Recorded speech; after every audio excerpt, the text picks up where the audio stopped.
여러분들이 조금 약간 눈에 보호를 못해드려서 정말 죄송한데요. 우리가 사는 차원은 몇 차원입니까, 여러분? 우리가 사는 차원은요, 3차원이죠, 3차원. 자, 여기 보시는 것처럼, 이렇게, 좀 잘생겼죠? 잘생겼습니다. 이렇게 잘생긴 2D 인간을 이렇게 3D로 만들면 갑자기 오징어가 돼버리죠. 그런 겁니다. 3차원과 2차원은 엄청난 차이가 있어요. 엄청난 차이. 갑자기 제가 차원 얘기하니까 막 복잡해지시죠. 중고등학교 때 배웠던 물리 시간이 막 생각이 나고 수학 시간에 막 복잡했던 거 막 생각이 나는데 절대 그렇게 어렵게 접근하지 마세요. 여러분, 우리가 살고 있는 이 세상이 3차원입니다. 중국적이지만 이게 3차원입니다. 그렇게 생각하지 마시고, 여러분 지금 제가 이렇게 섰어요. 여러분 제 옆모습 보고 계시죠? 저의 옆모습을 여러분 지금 보고 계시고, 제가 이렇게 돌아섰습니다. 여러분 저의 앞모습을 보고 계시죠? 뚜벅 2층으로 올라가셔서 저를 보시면 저의 정수리를 보고 계실 거예요. 그럼 제 윗면을 보고 있죠. 자, 옆에서 본 모습, 그리고 앞에서 본 모습, 그리고 위에서 본 모습. 하나, 둘, 셋. 이걸 우리는 3차원이라고 하는 거예요. 조금 어렵게 얘기를 하면 시상면, 옆모습, 반상면, 앞모습, 횡단면 혹은 가로면, 윗모습, 이렇게 나눠지게 되는 거죠. 이렇게 3개의 차원이 있다는 겁니다. 자, 다 좋아. 오케이. 시상면, 반상면, 횡단면 알겠는데 어떡하라고? 측만증 얘기하다가 갑자기 왜 차원까지 가는데? 왜냐하면 측만증의 정의 때문에 그렇습니다. 어느 자료를 찾아보셔도 저는 자신이 있어요. 뭐 네이버, 위키 혹은 어떤 유명 병원의 정의, 백과사전, 어떤 책 다 찾아보세요. 측만증의 정의는 이겁니다. 앞에는 블라블라 써 있어요. 앞에서 봤을 때 양옆으로 휜 것처럼 보이는 질환이나 슬러시, 그 다음부터 이어지는 말이 이겁니다. 측만증은 실제로는 단순한 2차원적 변형이 아니라 척추뼈의 회전이 동반되어 옆에서 봤을 때도 정상적인 망곡 상태가 아닌 3차원적 변형이다. 3차원적 변형입니다. 초반에 제가 말씀드렸죠. 여러분, 측만증이 뭔가요? 앞에서 봤을 때 옆으로 휜 거예요.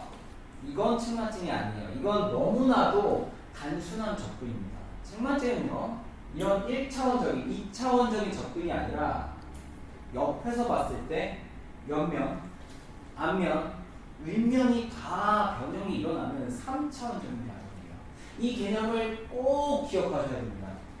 우리는 3차원적 변형의 있는 질환을 교정하는 겁니다. 아주 중요한 얘기를 할게요. 측만증은 어떻게 진행이 될까요? 측만증의 프로그레션은 어떻게 될까요? 일부러, 보통은 우리가 해봤거든요. 반상면, 시상면, 횡단면 이렇게 했죠. 일부러 저는 시상면부터 말씀을 드렸습니다. 왜냐하면 시상면부터 변화가 일어나게 되거든요. 제가 아까 이렇게 S자로 되어 있어 라고 말씀드렸죠. S자로 되어 있으면 어떤 이점이 있다? S자로 되어 있으면 이렇게 외부에서 힘이 들어왔을 때 힘을 분산시키는 능력이 있다. 근데 이 외부의 힘이 너무 센 거예요. 그러면 어떻게 될까요? 아이고, 이 커브가 더 커져가지고 더 잘 맞겠지. 이건 우리의 희망사항이고요.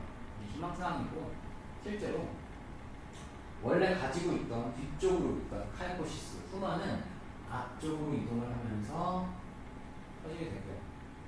원래 가지고 있던 앞쪽으로 나와 있던 전마는 뒤쪽으로 이동을 하면서 퍼지게 됩니다. 결국 일자 허리, 일자 등이 되어버리죠. 완전히 평평한 상태가 되어버려요. 이 나쁜 힘은요, 외부의 힘, 외력이라고 표현을 할게요. 이 외력은 멈추지 않습니다. 왜? 특발성이라니까요, 여러분. 우리는 이 힘의 정체가 뭔지 확실히 몰라요. 왜 이런 힘이 가해져서 이렇게 변형을 만들어내는지 확실히 모른다. 그래서 이 외부의 힘이 계속되고 앞에서 봤을 때 이렇게 똑발랐던 척추는 한쪽으로 또 한쪽으로 틀어지게 돼요. 그러면서 이제 우리가 알고 있는 측만증의 모습이 되어가죠. 조금 복잡한 얘기인데 여기는 이렇게 좀 볼록하죠. 그리고 이쪽은 좀 오목하죠. 제가 볼게요. 여기는 오목하고 여기는 볼록하죠. 파란색은. 그러면 우리 척추는 어떤 특징이 있냐면 이 볼록한 쪽으로 이렇게 돌아가는 특징이 있습니다.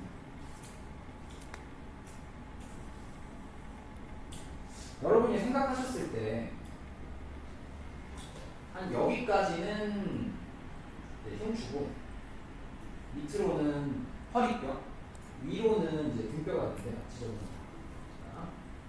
이렇게 봤을 때 여기는 등뼈, 여기는 허리뼈가 되는데요. 허리뼈랑 등뼈랑 가장 큰 차이점이 뭐라고 생각하십니까? 허리뼈와 등뼈의 가장 큰 차이점은 갈비뼈를 포함을 시키고 있냐, 안 시키고 있냐. 이게 가장 큰 차이점입니다.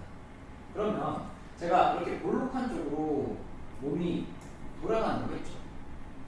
돌아가면 회전이 된다는 거잖아요. 이 회전은 위에서 봤을 때 가장 잘 보이게 됩니다.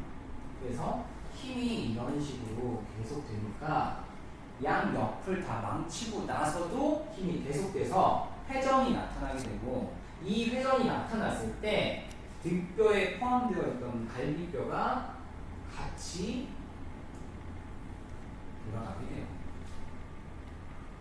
제가 오늘 시간이 없어서 여러분들한테 가장 일반적인 변형에 대해서 설명을 드릴 수는 없는데 일반적으로 이렇게 오른쪽으로 튀어나오는 경우가 많습니다. 이렇게 이쪽이 저한테 오른쪽이거든요. 오른쪽으로 이렇게 망곡이 생기는 경우가 되게 많아요. 그러면 오른쪽으로 볼록하니까 회전이 이렇게 되겠죠. 뒤에서 봤을 때 이런 식으로 몸이 돌아가게 될 겁니다. 그래서 심한 측만증을 가지고 있는 사람이면 이런 식으로 이 뒤쪽이 튀어나온 거예요. 왜냐? 갈비뼈가 포함이 돼서 변형이 돼서 돌아가게 되니까. 여기가 튀어나오고 있고 또 한 가지. 이쪽은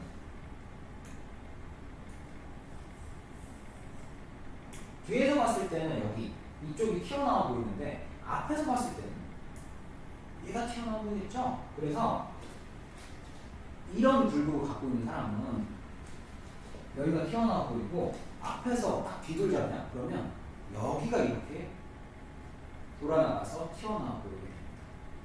이런 특징들을 갖고 있어요. 그러니까 이런 점들이 이 사람이 왔을 때 청만증이 있나 없나 그리고 어떤 식으로 되어 있나 하는 한 가지의 포인트가 있습니다. 그냥 추가적인 내용이고요. 여러분들이 기억하실 건 매우 중요한 건 이 측만증이라는 건 단순한 2차원적 변형이 아니다. 매우 복잡하진 않습니다. 복잡하진 않지만 우리가 사는 세상처럼 3차원적으로 변형이 된 거다.